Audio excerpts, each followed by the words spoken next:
In 1189, a carpenter sealed the deck of King Richard's warship using 3 ingredients from the forest.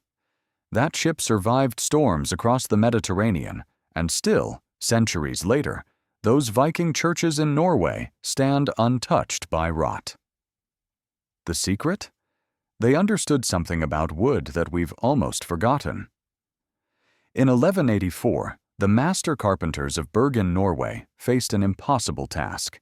They needed to build a church that would withstand centuries of rain, snow, and the relentless moisture of Scandinavian winters. They had no synthetic polymers, no pressure treatment facilities, no chemical preservatives. What they had was knowledge passed down through generations, knowledge about pine resin and flax oil, about beeswax and oak tannins, about how wood protects itself in nature and how to amplify those defenses. That church, the Borgen Stave Church, still stands today. After 840 years, its wooden beams show no rot, no decay, no water damage. This wasn't luck. This was mastery of a craft we've nearly lost. Today, we're going deep into medieval waterproofing, the real techniques, the actual chemistry, and why these simple ingredients created wood treatments more durable than many modern alternatives. In a valley in Norway, there is a building made entirely of wood. It has been rained on, snowed on, and battered by winds since the year 1180. That is 840 years. Walk up to it. Touch the siding. It is not rotten. It is not soft. It feels like cured leather and ancient bone. Now, walk into your own backyard. Look at the fence you paid $3,000 for 10 years ago. Look at your deck. The wood is likely gray, splintering, and warping. If you dig around the post at the bottom, you will find the texture of wet oatmeal. We are told that modern construction is superior. We have chemical pressure treatments. We have engineered lumber. We have moisture barriers and synthetic sealants. And yet, our wood rots. Theirs remains. How is this possible? How did illiterate carpenters in the Middle Ages, working with nothing but axes and fire, create waterproofing so advanced that it outlasts modern chemistry?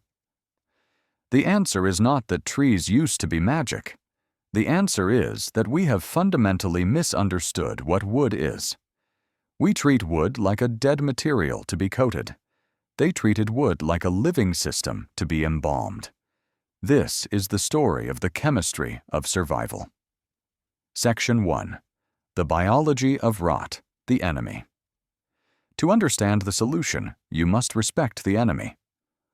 Wood does not age into dust. Wood is eaten.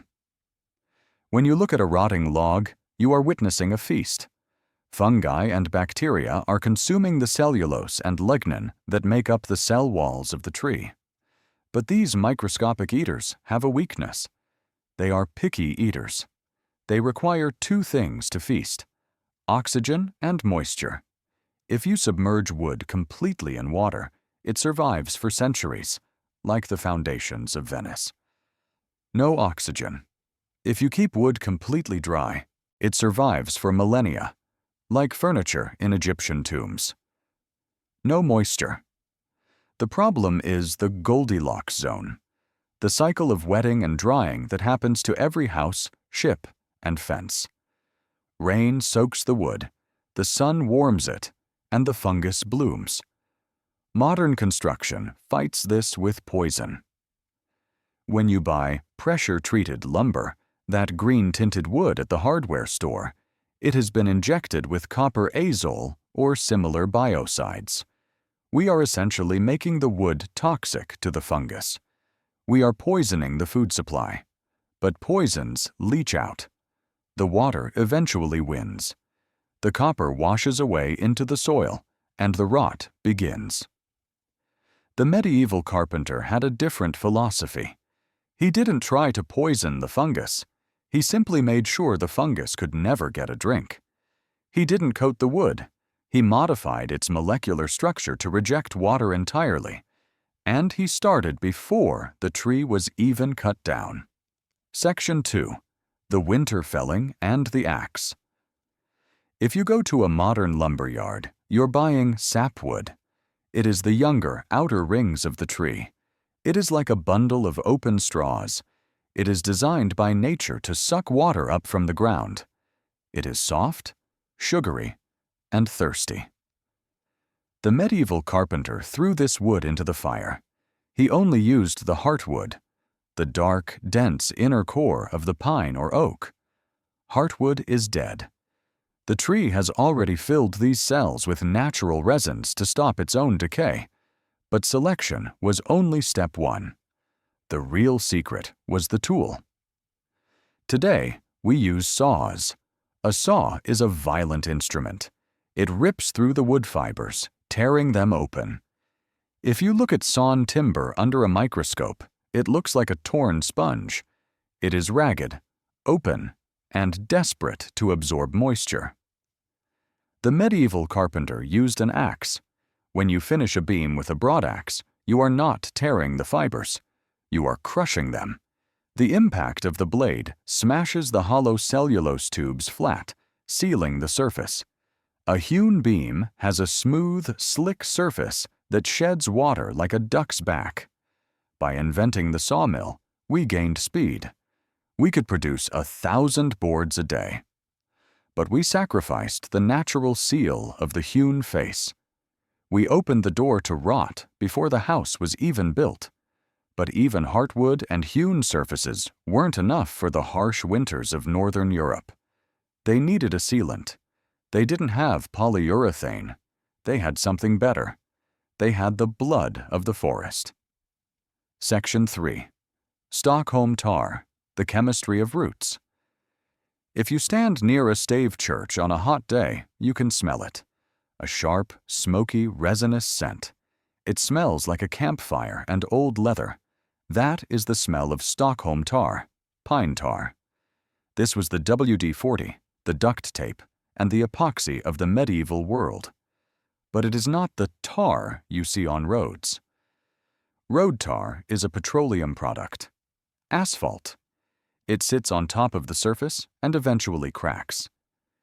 Pine tar is different. It is made by dry distillation. Medieval workers would dig a pit in a slope and fill it with the resin-rich root systems of pine trees. They would cover the pile with turf and set it on fire. But because the turf limited the oxygen, the wood didn't burn to ash. Instead, the heat cooked the resin out of the roots. A thick, black syrup would drip out of the bottom of the pile. This substance is chemically complex. It contains turpentine, rosin, and phenols. Here is the genius part. Phenols are natural antiseptics.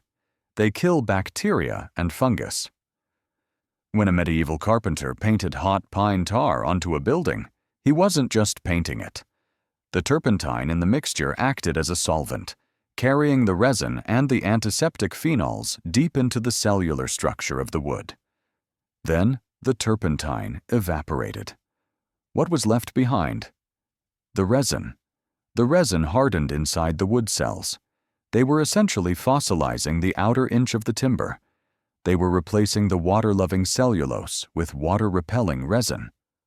Modern paint forms a skin. When the wood expands and contracts with the seasons, the paint skin cracks. Water gets in, gets trapped behind the paint, and accelerates rot. Pine tar doesn't form a skin. It soaks in. It stays flexible. When the wood moves, the tar moves with it. It breathes. It allows moisture to escape from the inside while stopping rain from the outside. It was perfect. But they didn't stop there. They had another ingredient in their pantry. Section 4. The oil that turns to stone. Walk into a medieval workshop, and you would find jars of golden liquid. Linseed oil, made from crushing the seeds of the flax plant. We still use linseed oil today, but usually the boiled kind with chemical dryers added. The medieval version was raw, organic, and slow. Most oils, like olive oil or motor oil, are non-drying. If you put olive oil on wood, it stays wet. It eventually goes rancid. It attracts dirt. Linseed oil and walnut or tung oil is a drying oil. But drying is the wrong word. It doesn't evaporate like water. It polymerizes. When exposed to oxygen, the fatty acid chains in the oil cross-link. They grab hands with each other. They form a microscopic lattice. They turn from a liquid into a flexible, solid bioplastic. Medieval carpenters would mix linseed oil with pine tar or use it on its own for interior joinery. They understood a principle called the rule of threes: once a day for a week, once a week for a month, once a year for a lifetime. By saturating the wood repeatedly, the oil would penetrate deep into the pores. Then, as it reacted with the air, it would expand slightly and harden. It physically plugged the straws of the wood. A piece of oak treated this way becomes hydrophobic. Pour water on it, and it beads up and rolls off like mercury. But what if the wood was going to be in the ground? What if it was a fence post, constantly attacked by wet soil and microbes? Oil and tar weren't enough. For that, they turned to an even more primal element: fire. Section 5. Sho Sugi Ban and European charing. We often associate charred wood with the Japanese technique of Sho Sugi Ban, where cedar siding is burned to preserve it. But European carpenters used the same principle for fence posts and foundation piles. They would take the end of the post that was going into the ground and throw it into the fire until the outer layer was turned to charcoal. Why? Charcoal is carbon, pure carbon. Fungi eat cellulose, sugar. They eat lignin. They do not eat carbon. Carbon provides zero nutritional value to a microbe.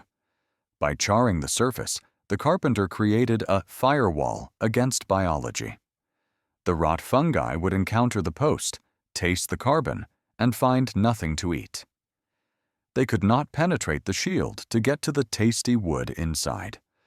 Furthermore, the heat of the fire drove out any remaining moisture and crystallized the resins deep inside the post. Today, we stick a pressure-treated 404 in the ground. The chemicals delay the rot for 10 or 15 years. A charred oak post, set in a bed of crushed stone to allow drainage, could last for 50 years. It was simple. It was free. It required only a fire. And yet, you almost never see it done today. Why? Section 6. The architecture of water ingredients are only half the battle. The other half is geometry. If you look at a modern house, you see flat surfaces, flat window sills, flat decks, flat trim. Flat wood is a landing pad for water. The medieval carpenter was obsessed with shedding. Look at the stave church again. There are no flat surfaces. Every shingle is tapered. Every beam is chamfered, angled. The entire structure is designed to keep water moving. They utilized drip edges. If you look at the bottom of a medieval windowsill or a beam, you will often find a small groove cut into the underside. When water runs down the face of the wood and curls underneath, it hits that groove. Gravity takes over. The water cannot jump the gap. It drips off the edge, harmlessly falling to the ground, rather than running back toward the wall to rot the joint. This is called constructive protection. They also avoided metal fasteners whenever possible. Put a steel nail into an oak board. What happens? The oak contains tannins, an acid. The steel reacts with the acid. The nail rusts. The rust expands, cracking the wood. The crack lets in water. The water rots the wood. The nail pulls out. The medieval carpenter used tree nails, trunnels, wooden pegs. They would drill a hole in the green, wet timber frame. They would insert a peg made of super dry, seasoned hardwood. As the frame dried and shrank, it clamped down on the peg. As the peg absorbed ambient moisture, it expanded. The two pieces of wood fuse together. A wooden peg does not rust. It does not create condensation. It moves with the building. It is a fastener that gets tighter with time, not looser. Section 7. The economics of permanence. So, if we know all of this, if we know about heartwood, axes, pine tar, linseed oil, and wooden pegs, why don't we build like this anymore? We like to blame lost knowledge. But we didn't lose the knowledge. We calculated the cost. Medieval construction was expensive, not in money, but in time. Forging an axe, felling a tree in winter, hewing it square by hand, distilling pine roots for tar, rubbing oil into the grain for weeks. This requires a civilization that values the future more than the present. A stave church was built to the glory of God, intended to last until Judgment Day.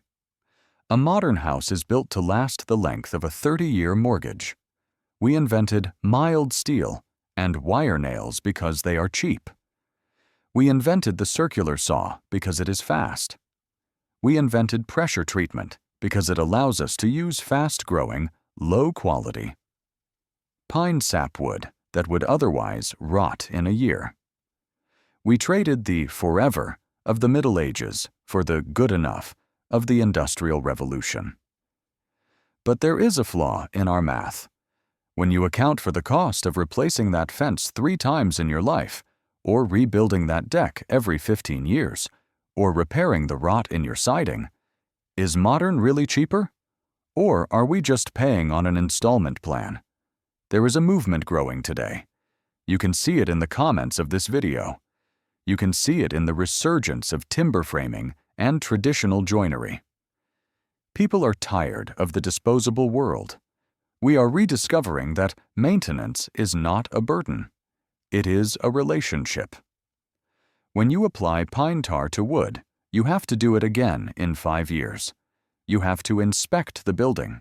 You have to care for it. In return, the building shelters you. The axe-hewn beam, the smell of the tar, the glow of the linseed oil.